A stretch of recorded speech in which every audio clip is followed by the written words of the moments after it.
നമ്മൾ first start ചെയ്യുന്ന topic എന്ന് പറയുന്നത് പീരിയോഡിക് ടേബിൾ ആണ്. വളരെ ഇമ്പോർട്ടൻ്റ് ആയിട്ടുള്ള ഒരു ടോപ്പിക്കാണ് പീരിയോഡിക് ടേബിൾ. സ്ഥിരമായിട്ട് ക്വസ്റ്റ്യൻസ് PSC എക്സാമുകളിൽ കണ്ടുവരുന്ന ഒരു ടോപ്പിക്കാണ് പീരിയോഡിക് ടേബിൾ.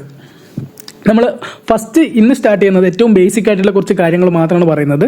സോ നമ്മളെ ഫസ്റ്റ് ടോപ്പിക് എന്ന് പറയുന്നത് മൂലകങ്ങളുടെ വർഗീകരണമാണ്. സോ അത് പറയുന്നതിന് മുമ്പ് നമ്മൾ ആദ്യം കുറച്ച് ജനറൽ ആയിട്ടുള്ള കുറച്ച് കാര്യങ്ങൾ പറയുകയാണെങ്കിൽ, നമ്മളിപ്പോൾ നമ്മുടെ ചുറ്റുപാടൊക്കെ നോക്കുകയാണെങ്കിൽ നമ്മൾ ഈ ആറ്റമോ അല്ലെങ്കിൽ തന്മാത്രയോ ഒന്നും നമുക്ക് എന്ത് ചെയ്യാൻ പറ്റില്ല, നേരിട്ട് കാണാൻ സാധിക്കില്ല. പകരം നമ്മളിപ്പം നോക്കുന്ന സമയത്ത് നമ്മൾ എന്തൊക്കെയാണ് കാണുക, ഇപ്പം വാട്ടർ കാണും, അല്ലെങ്കിൽ ഉപ്പ്, പഞ്ചസാര, മഞ്ഞൾപ്പൊടി തുടങ്ങിയ പദാർത്ഥങ്ങളാണ് എന്ത് നമ്മൾ നേരെ നോക്കുമ്പോൾ നമുക്ക് കാണാൻ സാധിക്കുന്നത്. ഇതിലിപ്പോൾ ഏതെങ്കിലും ഒരു പദാർത്ഥത്തിന് നമ്മൾ എടുത്തിട്ട് അതിനെ നമ്മൾ ചെറുതാക്കി ചെറുതാക്കി ചെറുതാക്കി കൊണ്ടുവന്നാൽ ലാസ്റ്റ് ആ പദാർത്ഥത്തിൻ്റെ എല്ലാ ഗുണവും കാണിക്കുന്ന ഏറ്റവും ഒരു ചെറിയ കണിക എന്ത് ചെയ്യും, നമുക്ക് കിട്ടും. ആ കണികയെ നമ്മൾ വിളിക്കുന്ന പേരാണ് തന്മാത്ര അഥവാ മോളിക്യൂൾ എന്ന്. സോ ഒരു പദാർത്ഥത്തിന് നമ്മൾ ചെറുതാക്കി ചെറുതാക്കി കൊണ്ടുവന്നാൽ ആ പദാർത്ഥത്തിന്റെ എല്ലാ ഗുണവും കാണിക്കുന്ന ഒരു ചെറിയ ഏറ്റവും ചെറിയ കണിക എന്ന് പറയുന്നതാണ് തന്മാത്ര അഥവാ മോളിക്യൂൾ. ഇപ്പോൾ ഒരു എക്സാമ്പിൾ എടുക്കുകയാണെങ്കിൽ നമുക്ക് എപ്പോഴും സ്ഥിരമായിട്ട് കാണുന്ന നമ്മുടെ വാട്ടർ തന്നെ എടുക്കുകയാണെങ്കിൽ, ഒരു വാട്ടർ ഡ്രോപ്പ് എടുത്ത് നമ്മൾ അതിനെ ചെറിയ ചെറിയ കട്ട് ചെയ്ത് ചെറിയ ചെറിയ കഷ്ണങ്ങളാക്കുന്ന വിചാരിക്കുക. അങ്ങനെ കഷ്ണങ്ങളാക്കി കൊണ്ടുവന്നാൽ നമ്മൾ ലാസ്റ്റ് എവിടെ എത്തിച്ചേരും, നമ്മുടെ H2O എന്ന് പറയുന്ന ഒരു മോളിക്യൂളിലായിരിക്കും ലാസ്റ്റ് എത്തിച്ചേരുക. H2O എന്ന് പറയുന്ന തന്മാത്രയിലായിരിക്കും നമ്മൾ ലാസ്റ്റ് എത്തിച്ചേരുക. ഇതാണ് എന്തെന്ന്, ഈ വാട്ടറിൻ്റെ എല്ലാ ഗുണവും കാണിക്കുന്ന ഏറ്റവും ചെറിയ പദാർത്ഥം അല്ലെങ്കിൽ ഏറ്റവും ചെറിയ കണിക. അപ്പോൾ നമ്മൾ ചിന്തിക്കും, എന്താ ഈ H2O നമുക്ക് വേണമെങ്കിൽ ഇനിയും ചെറുതാക്കാൻ സാധിക്കും. 2 ഹൈഡ്രജൻ ആറ്റമായിട്ടും ഒരു ഓക്സിജൻ ആറ്റവുമായിട്ടാണ് നമുക്ക് ഇതിനെ വീണ്ടും സ്പ്ലിറ്റ് ചെയ്യാൻ സാധിക്കും. H2O എന്ന് പറയുമ്പം ഒരു ഓക്സിജൻ ആറ്റം ഉണ്ട്, അതുപോലെ തന്നെ 2 ഹൈഡ്രജൻ ആറ്റം ഉണ്ട്. ഇതിനെ വേണമെങ്കിൽ നമുക്ക് വീണ്ടും ഒരു ഹൈഡ്രജൻ, 2 ഹൈഡ്രജൻ, ഒരു ഓക്സിജൻ ഇങ്ങനെ സ്പ്ലിറ്റ് ചെയ്തുകൂടെ? ഇങ്ങനെ സ്പ്ലിറ്റ് ചെയ്യാം. പക്ഷേ എങ്കിൽ എന്തുണ്ടാവില്ല, ഇതിൽ പിന്നീട് എന്തുണ്ടാവില്ല, വാട്ടറിൻ്റെ എല്ലാ സ്വഭാവങ്ങളും അടങ്ങിയിട്ടുണ്ടാവില്ല. അപ്പോൾ ഒരു ജസ്റ്റ് നമുക്ക് നോക്കുകയാണെങ്കിൽ ഹൈഡ്രജൻ എന്താണ്, കത്തുന്ന ഒരു വാതകമാണ്. അതുപോലെ തന്നെ ഓക്സിജൻ എന്ന് പറയുന്നത് കത്താൻ സഹായിക്കുന്ന ഒരു വാതകമാണ്. ഇത് രണ്ടും കൂടി ചേർന്ന് നമുക്ക് കിട്ടുന്ന വാട്ടർ ആണെങ്കിലോ, വാട്ടർ തീ കെടുത്തുന്ന ഒരു പദാർത്ഥവുമാണ്. സോ നമുക്ക് എന്ത് ചെയ്യില്ല, ഇതിൻ്റെ എല്ലാ ഗുണങ്ങളും എന്ത് കാണിക്കില്ല, ഈ ഒരു ഹൈഡ്രജൻ ആറ്റോ അല്ലെങ്കിൽ ഓക്സിജൻ ആറ്റോ കാണിക്കില്ല. സോ ഒരു പദാർത്ഥത്തിൻ്റെ എല്ലാ ഗുണങ്ങളും കാണിക്കുന്ന ഏറ്റവും ചെറിയ കണികയാണ് നമ്മുടെ തന്മാത്ര എന്ന് പറയുന്നത്, അല്ലെങ്കിൽ മോളിക്യൂൾ. സോ കെമിസ്ട്രിയിൽ എല്ലാവരും ഏറ്റവും ബേസിക് ആയിട്ട് അറിഞ്ഞിരിക്കേണ്ട ഒരു പോയിന്റാണിത്. ഒരു പദാർത്ഥത്തിന്റെ എല്ലാ ഗുണവും കാണിക്കുന്ന ഏറ്റവും ചെറിയ കണികയാണ് നമ്മൾ എന്ത് പറയുന്നത്, തന്മാത്ര. അങ്ങനെയാണെങ്കിൽ ഈ ആറ്റം എന്ന് പറയുന്നത് ഒരു പദാർത്ഥത്തിന്റെ ഏറ്റവും ചെറിയ കണികയാണ്. പക്ഷെ എന്ത് ചെയ്യുന്നില്ല, എല്ലാ സ്വഭാവവും അവിടെ കാണിക്കുന്നില്ല. ഇനി നമുക്ക് വേണമെങ്കിൽ ഹൈഡ്രജൻ എന്ന് പറയുന്ന മൂലകത്തിന്റെ എല്ലാ ഗുണങ്ങളും കാണിക്കുന്ന ഏറ്റവും ചെറിയ കണികയെ നമുക്ക് എന്ത് പറയാം, ആറ്റം എന്ന് വിളിക്കാം. ഹൈഡ്രജൻ എന്ന് പറയുന്ന ഈ ഒരു മൂലകത്തിന്റെ അല്ലെങ്കിൽ ഓക്സിജൻ എന്ന് പറയുന്ന മൂലകത്തിന്റെ എല്ലാ ഗുണവും കാണിക്കുന്ന ഏറ്റവും ചെറിയ കണികയെ നമുക്ക് എന്ത് പറയാം, ആറ്റം എന്ന് പറയാം.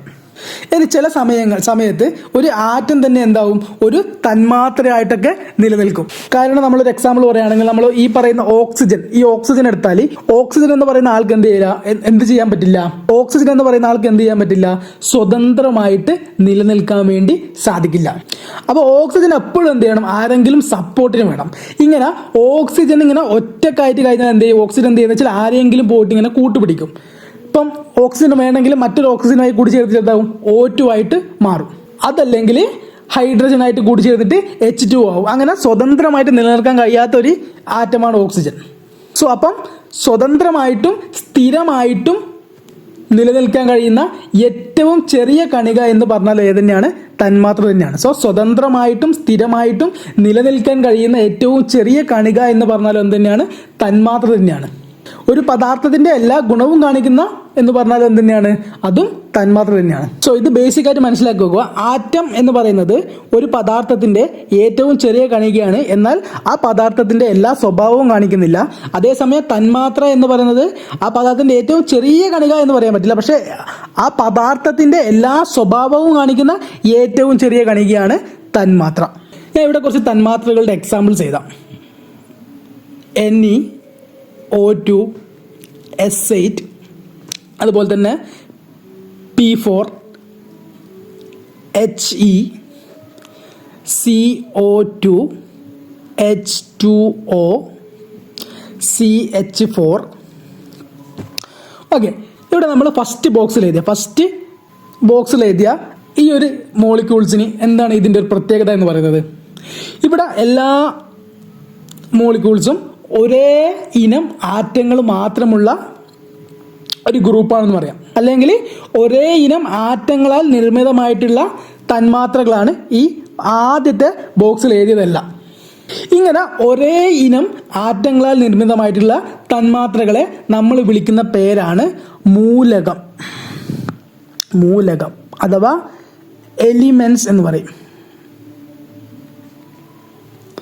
സോ എലമെന്റ്സ് അല്ലെങ്കിൽ മൂലകം എന്ന് പറഞ്ഞാൽ എന്താണ്? ഒരേ ഇനം ആറ്റങ്ങൾ കൊണ്ട് മാത്രം നിർമ്മിതമായിട്ടുള്ള തന്മാത്രകളെയാണ് നമ്മൾ മൂലകം എന്ന് പറയുന്നത്. ഇവിടെ നോക്കുകയാണെങ്കിൽ ഓക്സിജൻ 2 ഓക്സിജൻ ആണ്, അല്ലെങ്കിൽ 8 സൾഫർ, 4 ഫോസ്ഫറസ്, 1 നിയോൺ, 1 ഹീലിയം. ഇനി ഇതേപോലെ തന്നെ നെക്സ്റ്റ് ബോക്സ് കണ്ടോ, ഇവിടെ വ്യത്യസ്ത ഇനം ആറ്റങ്ങൾ കൊണ്ടാണ് ഇവിടെ നിർമ്മിതമായിട്ടുള്ള തന്മാത്രകളാണ് നമ്മൾ കൊടുത്തിട്ടുള്ളത്. ഇവിടെ കാർബൺ ഉണ്ട്, ഇവിടെ ഓക്സിജൻ ഉണ്ട്. അങ്ങനെ വ്യത്യസ്ത ഇനം ആറ്റങ്ങൾ കൊണ്ട് നിർമ്മിതമായിട്ടുള്ള തന്മാത്രകളാണ് സെക്കൻഡ് ബോക്സിൽ കൊടുത്തിട്ടുള്ളത്. അങ്ങനെ വ്യത്യസ്ത ഇനം ആറ്റങ്ങൾ കൂടിച്ചേർന്നുണ്ടാക്കുന്ന തന്മാത്രകളെ നമ്മൾ സംയുക്തങ്ങൾ എന്ന് വിളിക്കും. സംയുക്തങ്ങൾ.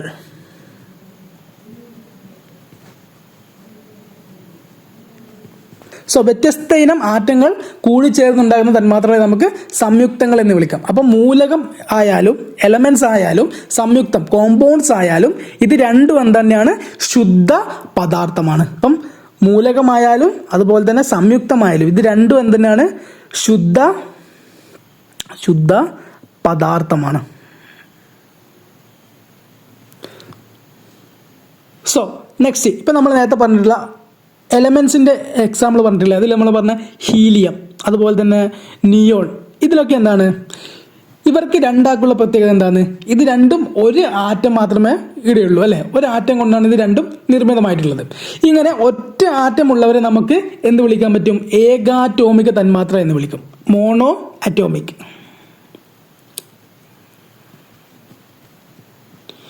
ഏകാറ്റോമിക തന്മാത്ര. Mono atomic. ഇനി മറ്റൊരു എക്സാമ്പിൾ നമ്മൾ പറഞ്ഞ O2 ഓർമ്മയില്ലേ? ഇവിടെ O2 നിർമ്മിതമായത് 2 ആറ്റങ്ങൾ കൊണ്ടാണ്. ഇങ്ങനെയുള്ളവരെ നമ്മൾ എന്ത് വിളിക്കും? ദ്വയാറ്റോമിക തന്മാത്ര.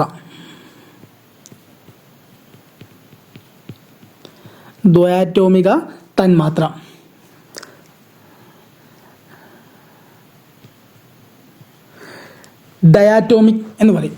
സോ 2ൽ കൂടുതൽ ആറ്റംസ് കൂടിച്ചേർന്നവരെ നമ്മൾ എന്ത് വിളിക്കും? പോളി അറ്റോമിക് അഥവാ ബഹു അറ്റോമിക. ഇപ്പം ഉദാഹരണം പറയുകയാണെങ്കിൽ S8, ഇവിടെ 8 ആറ്റങ്ങൾ കൂടിച്ചേർന്നിട്ടാണ് നിർമ്മിതമായിട്ടുള്ളത്. ബഹു അറ്റോമിക തന്മാത്ര അല്ലെങ്കിൽ പോളി ആറ്റോമിക് എന്ന് പറയും. സോ വളരെ ബേസിക് ആയിട്ടുള്ള ചില കാര്യങ്ങളാണ് നമ്മൾ പറഞ്ഞിട്ടുള്ളത്. അതിൻ്റെ നോട്ട്സ് നമുക്ക് നോക്കാം. ഫസ്റ്റ്, രാസപ്രവർത്തനങ്ങളിലൂടെ വിഘടിച്ച് ഘടകങ്ങളാക്കാൻ കഴിയാത്ത ശുദ്ധ പദാർത്ഥങ്ങളാണ് മൂലകങ്ങൾ അഥവാ എലമെന്റ്സ് എന്ന് പറയുന്നത്. അതുപോലെ തന്നെ രാസപ്രവർത്തനങ്ങളിലൂടെ 2 അതിലധികമോ മൂലകങ്ങൾ ചേർന്നുണ്ടാകുന്ന പദാർത്ഥങ്ങളെയാണ് നമ്മൾ സംയുക്തങ്ങൾ അഥവാ കോമ്പൗണ്ട്സ് എന്നൊക്കെ പറഞ്ഞത്. എലമെന്റ്സിന്റെ എക്സാമ്പിൾ ഏതൊക്കെയാണ്? ഓക്സിജൻ എന്നൊക്കെ പറഞ്ഞു. അതുപോലെ കോമ്പൗണ്ട്സിന്റെ ഒരു എക്സാമ്പിളാണ് H2O. ഇനി ഒരു ആറ്റം മാത്രമുള്ള മൂലക തന്മാത്രകളെ ഏകാറ്റോമിക, ഇത് ഇമ്പോർട്ടൻ്റ് ആണ്, ഇതിൻ്റെ എക്സാമിന് ചോദിച്ചിട്ടുണ്ട്. ഏകാറ്റോമിക മോണോ അറ്റോമിക് തന്മാത്രകൾ എന്ന് പറയുന്നു. അതുപോലെ തന്നെ 2 ആറ്റങ്ങളുള്ള മൂലക തന്മാത്രകളെ ഡയാറ്റോമിക് തന്മാത്രകൾ എന്നും 2ലധികം ആറ്റങ്ങൾ അടങ്ങിയ മൂലക തന്മാത്രകളെ ബഹു അറ്റോമിക പോളി അറ്റോമിക് തന്മാത്രകൾ എന്നും പറയുന്നു. സോ ഇപ്പം നമ്മൾ പറഞ്ഞത് തന്മാത്ര എന്താണെന്ന് പറഞ്ഞു, മൂലകം പറഞ്ഞു. തന്മാത്ര നമ്മൾ 2ആയിട്ട് പറഞ്ഞു അല്ലേ? മൂലകമായിട്ടും അതുപോലെ തന്നെ സംയുക്തമായിട്ടും നമ്മൾ കാറ്റഗറി ചെയ്തു. ഇനി നെക്സ്റ്റ് മറ്റൊരു ഇമ്പോർട്ടൻ്റ് ആയിട്ടുള്ളൊരു കാര്യമുണ്ട്.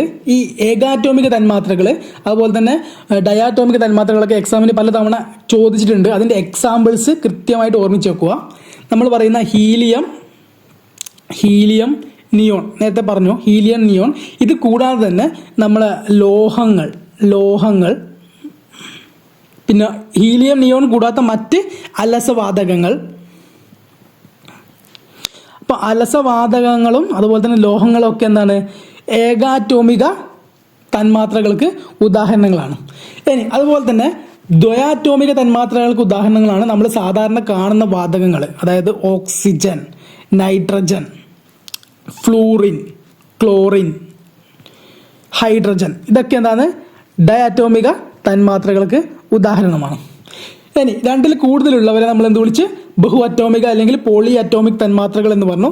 അതിനുള്ള മെയിനായിട്ട് ചോദിക്കുന്ന എക്സാമ്പിൾസ് ഏതൊക്കെയാണെന്ന് വെച്ചാൽ, ഒന്ന് ഫോസ്ഫറസ് P4, അതുപോലെ തന്നെ O3 ഓസോൺ ചോദിക്കാം, പിന്നെ സൾഫർ S8. ഇത് മൂന്നും കൃത്യമായിട്ട് ഓർമ്മിച്ച് വെക്കുക. ഈ ഒരു സെക്ഷനിൽ ഓക്സിജന്, നൈട്രജന്, ഫ്ലൂറിൻ, ക്ലോറിൻ, ഹൈഡ്രജൻ ഇടാം, ലോഹങ്ങളും അതുപോലെ തന്നെ അലസവാതകങ്ങളും. നെക്സ്റ്റ് നമുക്ക് നോക്കാനുള്ളത് ബെർസീലിയസ് എന്ന് പറഞ്ഞിട്ടുള്ള ഒരു ശാസ്ത്രജ്ഞനെ പറ്റിയാണ്. ഇത് NCERT ടെക്സ്റ്റിൽ അതേപോലെ കൊടുത്തിട്ടുള്ള നോട്ട്സാണ്, അതുപോലെ എഴുതി വെച്ചതാണ്. ജസ്റ്റ് വായിച്ചു നോക്കാം. ആദ്യകാലങ്ങളിൽ ചിത്രങ്ങളാണ് മൂലകങ്ങളുടെ പ്രതീകങ്ങളായി ഉപയോഗിച്ചിരുന്നത്. ആധുനിക രീതിയിലുള്ള പ്രതീക സമ്പ്രദായം ആവിഷ്കരിച്ചത് ബെർസീലിയസ് എന്ന സ്വീഡിഷ് ശാസ്ത്രജ്ഞനാണ്. സെലീനിയം, തോറിയം, സീറിയം, സിലിക്കൺ എന്നീ മൂലകങ്ങൾ കണ്ടുപിടിച്ചവരാണ് ഈ ബെർസീലിയസ് എന്ന് പറയുന്ന വ്യക്തിയാണ്. സോ വളരെ ഇമ്പോർട്ടൻ്റ് ആണ്. Selenium, thorium, cerium, silicon. Selenium, thorium, cerium, silicon.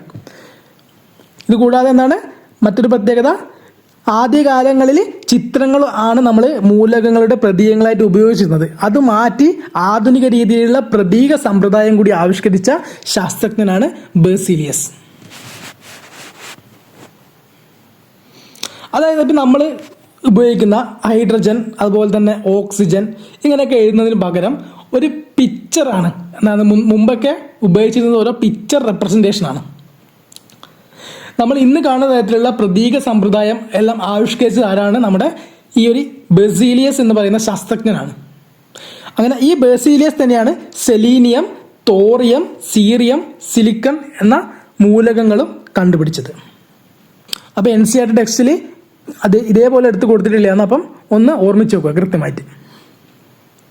Next നമുക്ക് പറയാനുള്ളത് മൂലകങ്ങൾക്ക് പേര് കൊടുക്കുന്ന രീതിയാണ്. ഇപ്പം മൂലകങ്ങൾക്ക് പേര് കൊടുക്കണം എന്നുണ്ടെങ്കിൽ കോമൺ ആയിട്ട് അന്ന് ചെയ്തിരുന്നത്, ഒന്ന് ഏതെങ്കിലും ഒരു രാജ്യത്തിൻ്റെ പേര് കൊടുക്കും, രാജ്യത്തിൻ്റെ പേര് കൊടുക്കാറുണ്ട്. അല്ലെങ്കിൽ ആ ഒരു സയൻറ്റിസ്റ്റിൻ്റെ, ഏതെങ്കിലും സയൻറ്റിസ്റ്റിൻ്റെ ആദരമായിട്ട് ആ ഒരു സയൻറ്റിസ്റ്റിൻ്റെ പേര് കൊടുക്കാറുണ്ട്. പിന്നെ ഗ്രഹങ്ങളുടെ പേര് നൽകാറുണ്ട്, വൻകരകളുടെ പേര്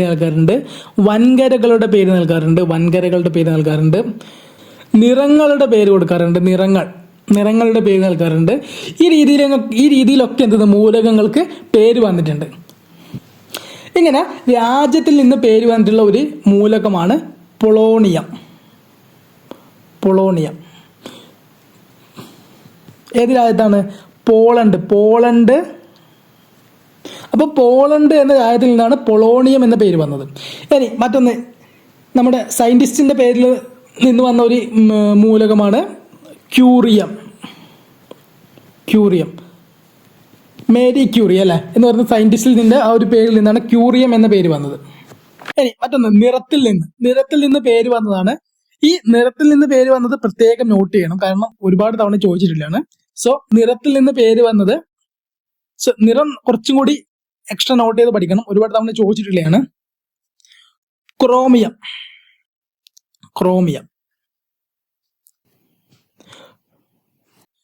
ക്രോമിയത്തിന് ക്രോം എന്ന് പറയുന്ന നിറത്തിൽ നിന്നാണ് ആ ഒരു പേര് വന്നിട്ടുള്ളത്.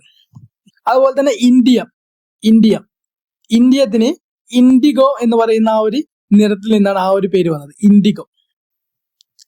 ക്രോമിയത്തിന് ക്രോം, അതുപോലെ തന്നെ ഇൻഡിഗോ, ഇന്ത്യം. ക്ലോറിന് ക്ലോറോ എന്ന് പറയുന്ന ആ ഒരു നിറത്തിൽ നിന്നാണ് ആ ഒരു പേര് വന്നിട്ടുള്ളത്. സോ അപ്പൊ ഇത് മൂന്ന് ഇമ്പോർട്ടന്റ് ആണ്. ഇനി ഇതുപോലെ തന്നെ ഗ്രഹത്തിൽ നിന്ന് വന്ന എക്സാമ്പിൾ ആണ് നെപ്റ്റ്യൂൺ എന്ന് പറയുന്ന ഗ്രഹത്തിൽ നിന്നാണ് നെപ്റ്റ്യൂണിയം എന്ന ഒരു മൂലകം ഉണ്ടാകുന്നത്. നെപ്റ്റ്യൂൺ എന്ന് പറയുന്ന ഗ്രഹത്തിൽ നിന്നാണ് നെപ്റ്റ്യൂണിയം ഉണ്ടാകുന്നത്, ആ ഒരു പേര് വരുന്നത്.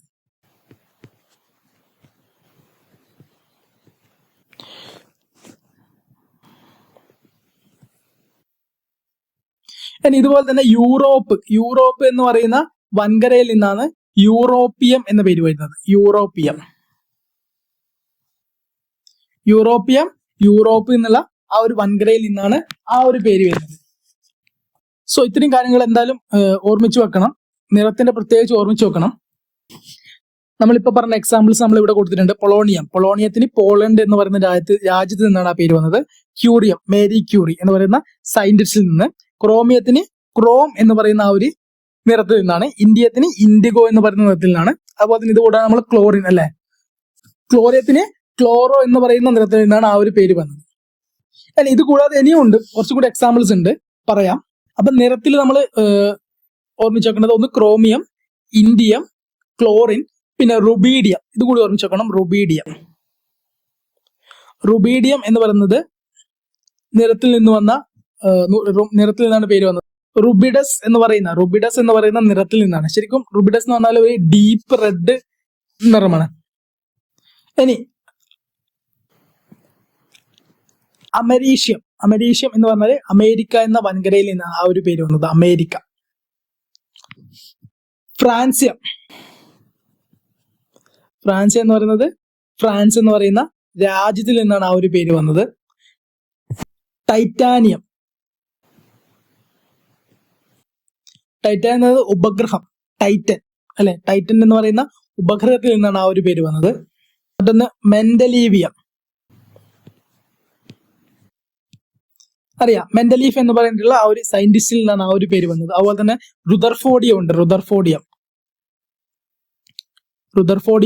റുദർഫോർഡ് എന്ന് പറയുന്ന സയന്റിസ്റ്റിൽ നിന്നാണ് ആ ഒരു പേര് വന്നത്. ഓക്കെ, ഇങ്ങനെ കുറെ എക്സാമ്പിൾസ് ഉണ്ട്. അതിൽ മെയിൻ ആയിട്ട് ഞാൻ പറഞ്ഞ ആ നിറങ്ങളുടെ കാര്യം കൃത്യമായിട്ട് നോട്ട് ചെയ്ത് എന്തായാലും ഓർമ്മിച്ച് വെക്കുക. നമുക്ക് നെക്സ്റ്റ് നോക്കാനുള്ളത് മൂലകങ്ങൾക്ക് പ്രതീകങ്ങൾ എങ്ങനെയാണ് വന്നിട്ടുള്ളത് എന്നും കൂടി നോക്കാം. സോ നമുക്കറിയാം, മൂലകങ്ങൾക്ക് ഇങ്ങനെ ഈ രീതിയിലൊക്കെ പല രീതിയിലും പേരുകൾ വന്നു. വൻകരയിൽ നിന്നും അതുപോലെ തന്നെ ശാസ്ത്രത്തിന്റെ പേരിൽ നിന്നും നിറത്തിന്റെ പേരിൽ നിന്നൊക്കെ ഇങ്ങനെ ഒരു പേര് വന്നു. പക്ഷെ എങ്കിൽ ഇതൊക്കെ എന്താണ്, കുറച്ച് വലിയ വലിയ പേരുകളാണ്. റുദർഫോർഡിയം അല്ലെങ്കിൽ മെന്റലീവിയം എന്നൊക്കെ പറഞ്ഞ പോലെ വലിയ വലിയ പേരുകളാണ് വന്നത്. ഇത്ര വലിയ പേരൊന്നുമല്ല നമ്മൾ ആവർത്തന പട്ടികയിൽ എന്ത് ചെയ്യുന്നത്, ഉപയോഗിക്കുന്നത്.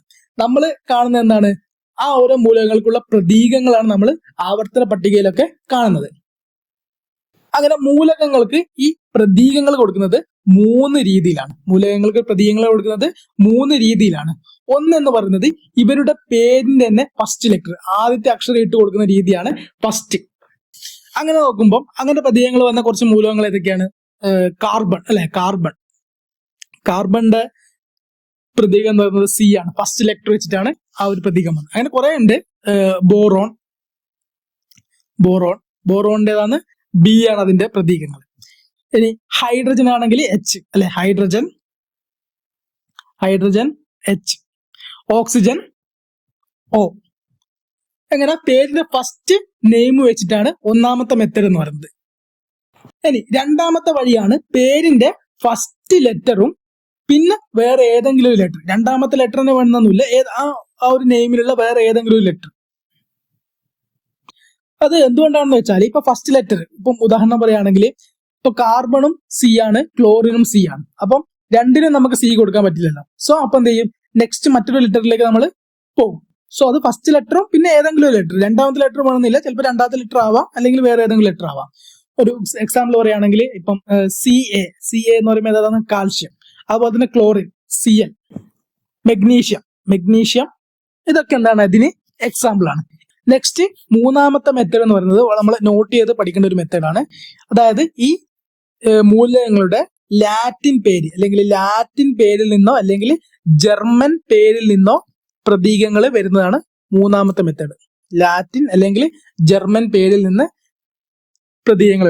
ഒരു എക്സാമ്പിൾ പറയുകയാണെങ്കിൽ ഇത് നോട്ട് ചെയ്ത് പഠിക്കാനുണ്ട് നമുക്ക്. സോഡിയം അല്ലെങ്കിൽ പറയാം, സോഡിയത്തിന്റെ പ്രതീകം എന്താണ്? സോഡിയത്തിൻ്റെത് എണ്ണയാണ്. ഇതിന്റെ ഫസ്റ്റ് ലെറ്ററോ അല്ലെങ്കിൽ ഏതെങ്കിലും ലെറ്റർ വെച്ചിട്ടൊന്നുമല്ല സോഡിയത്തിന് എണ്ണ വന്നത്. ഈ എണ്ണ എവിടുന്ന വന്നത് വെച്ചാൽ ഇതിന്റെ ലാറ്റിൻ നെയിം ആണ്. ഇതിന്റെ ലാറ്റിൻ നെയിം എന്ന് പറയുന്നത് നോട്രിയം.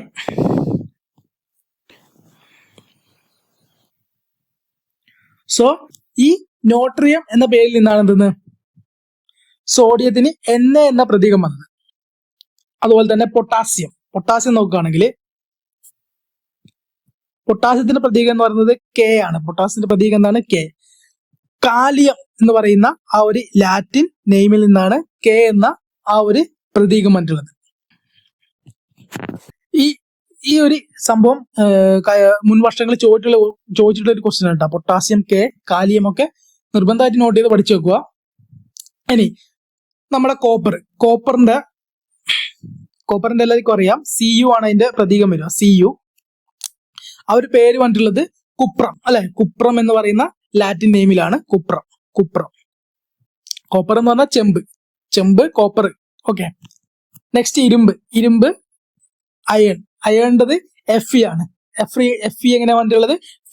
ഫെറം എന്ന് പറയുന്ന ആ ഒരു ലാറ്റിൻ നെയിമിലാണ് ഫെറം എന്ന പേര് വന്നിട്ടുള്ളത്. നെക്സ്റ്റ്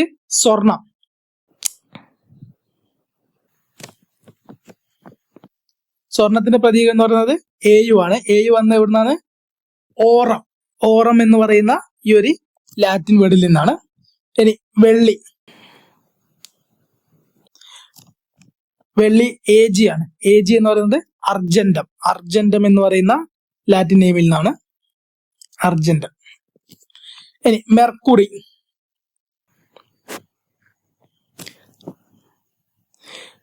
HG എന്ന് പറയുന്നത് ഹൈഡ്രാർജനം.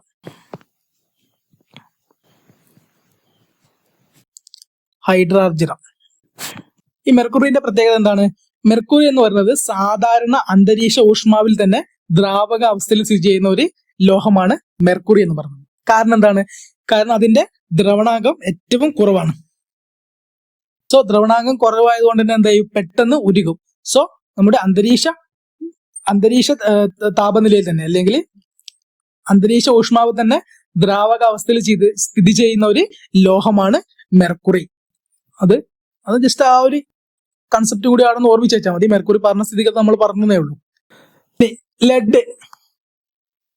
ലെഡിൻ്റെത് PB. എവിടുന്നാ വന്നത്? പ്ലബം എന്ന് പറയുന്ന വേർഡിൽ നിന്നാണ്. പ്ലബം എന്ന് പറയുന്ന ലാറ്റിൻ വേർഡിൽ നിന്നാണ് PB വരുന്നത്. അതുപോലെ തന്നെ ടിന്നിൻ്റെത് SN ആണ്.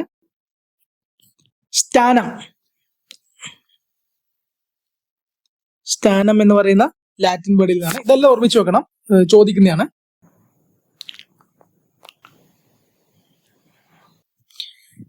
മറ്റൊന്ന് ടങ്സ്റ്റൺ എന്നാണ് W എന്നതിന്റെ പ്രതീകം. വൂൾഫ്രം എന്ന് പറയുന്ന വേർഡിൽ നിന്നാണ് വൂൾഫ്രം. സോ നമുക്കറിയാം ടങ്സ്റ്റനെ സംബന്ധിച്ചിടത്തോളം ടങ്സ്റ്റൺ ആണെങ്കിൽ ദ്രവണാങ്കം ഏറ്റവും കൂടുതലുള്ള ഒരു മൂലകമാണ്.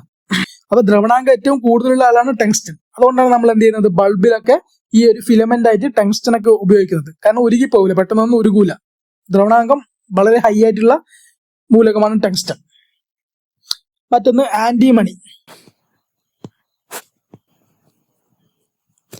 ആന്റിമണിൻ്റെത് SB ആണ് പ്രതീകം. സ്റ്റിബിയം എന്ന ഒരു ലാറ്റിൻ വേർഡിലാണ് വരുന്നത്. സ്റ്റിബിയം. സോ അപ്പൊ നമ്മൾ ലാറ്റിൻ പേരിൽ നിന്ന് അല്ലെങ്കിൽ ജർമ്മൻ പേരിൽ നിന്ന് പ്രതീകങ്ങൾ വന്നിട്ടുള്ള മൂലകങ്ങളാണ് നമ്മൾ ഇവിടെ പറഞ്ഞത്. ഓക്കെ. അപ്പൊ ഇത്രയും നമ്മൾ പറഞ്ഞ വേർഡ്സ്, പിന്നെ ഓരോ മൂലകങ്ങളും നോട്ട് ചെയ്യുക, അത് പഠിക്കുക. എക്സാമിന് പല പ്രാവശ്യം ചോദിച്ചിട്ടുള്ള ക്വസ്റ്റ്യൻ ആണ് ഇത്. റിപ്പീറ്റ് ചെയ്ത് ചോദിച്ചിട്ടുള്ള ക്വസ്റ്റ്യൻസ് ആണ്. നെക്സ്റ്റ് നമ്മൾ നമ്മുടെ മെയിൻ ടോപ്പിക്കിലേക്ക് കടക്കുകയാണ്. മൂലകങ്ങളുടെ വർഗീകരണം എന്ന് പറയുന്ന ഒരു വിഭാഗത്തിലേക്ക് കടക്കുകയാണ്. So classification of elements.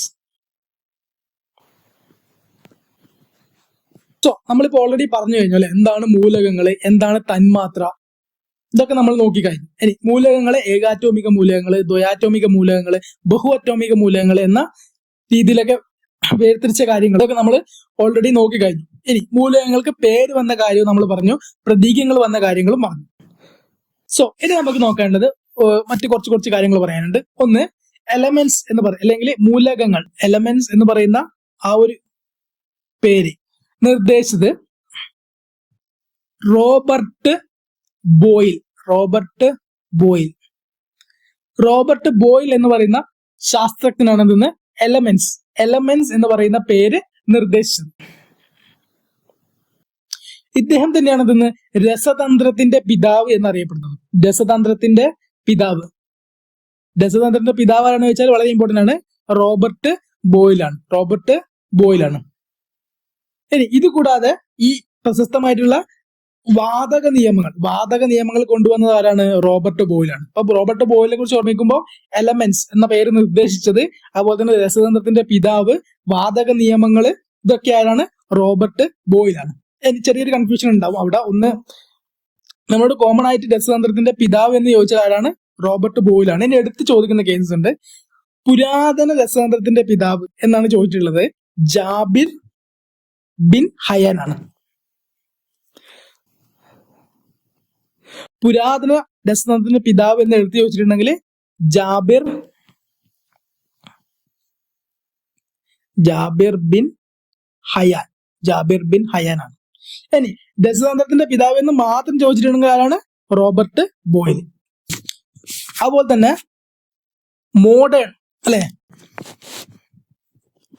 Modern രസതന്ത്രത്തിന്റെ പിതാവ് ആരാണെന്ന് എടുത്ത് ചോദിച്ചിട്ടുണ്ടെങ്കിൽ ചോദിച്ചാൽ ആരാണ്? ലാവോസിയർ ആണ്. ഇനി ഇന്ത്യൻ രസതന്ത്രത്തിന്റെ പിതാവ് എന്ന് ചോദിച്ചിട്ടുണ്ടെങ്കിലോ പി സി റേ പ്രഫുല്ല ചന്ദ്ര റേ. സോ നമ്മൾ ടോപ്പിക്കിലേക്ക് തന്നെ മടങ്ങി വരാം. അപ്പൊ മൂലകങ്ങൾ എന്ന പേര് നിർദ്ദേശിച്ചതാണ് റോബർട്ട് ബോയിലാണ്. ടോട്ടല് 118 മൂലകങ്ങളാണ് എന്തെന്ന് നമ്മള് നിലവില് കണ്ടുപിടിച്ചിട്ടുള്ളത്. ഇനി ഈ 118 എണ്ണത്തില് 92 വരെ പ്രകൃതിദത്ത മൂലകങ്ങളാണ്. 92 വരെ കൊടുത്തിട്ടുള്ള ഏതാണ്? പ്രകൃതിദത്ത മൂലകങ്ങളാണ്, അതായത് നാച്ചുറൽ എലമെന്റ്സ്. 92 വരെ ഏതൊക്കെയാണ് വരുന്നത്? നാച്ചുറൽ എലമെന്റ്സ് ആണ്.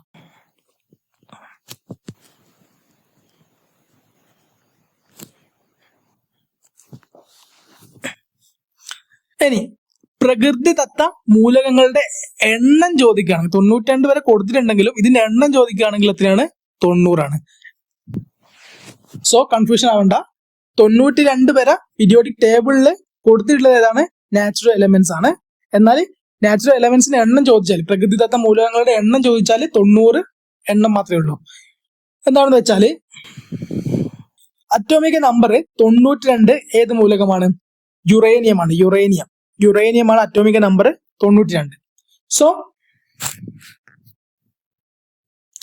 അപ്പൊ ഈ ഒരു 92 വരെ എന്താണ് ആവർത്തന പട്ടികയിൽ നമ്മള് നാച്ചുറൽ എലമെന്റ്സ് ആണ് നൽകിയിട്ടുള്ളത്. സാധാരണ മൂലകങ്ങളാണ് കൊടുത്തിട്ടുള്ളത്.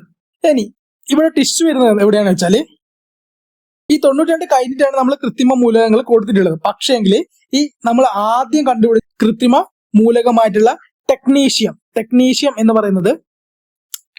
പറയുന്ന മൂലകത്തിന്റെ അറ്റോമിക് നമ്പർ 42 ആണ്. 43 ആണ്. ടെക്നീഷ്യം എന്ന് പറയുന്ന മൂലകത്തിന്റെ അറ്റോമിക് നമ്പർ 43 ആണ്. സോ ആ ഒരു 43 എന്തുണ്ട്? ഈ 92ന്റെ ഇടയ്ക്ക് കയറി പോയിട്ടുണ്ട്.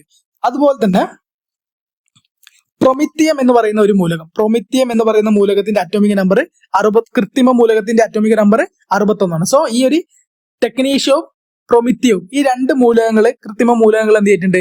ഈ 92 വരെയുള്ള ആവർത്തന പട്ടിക 92 വരെയുള്ള നാച്ചുറൽ എലമെന്റ്സിന്റെ കൂടെ കയറിയിട്ടുണ്ട്. സോ അത് രണ്ട് കുറച്ചിട്ട് ബാക്കി 90 നാച്ചുറൽ എലമെന്റ്സ് ആണ് നമ്മുടെ പീരിയോഡിക് ടേബിൾ ഉള്ളത്.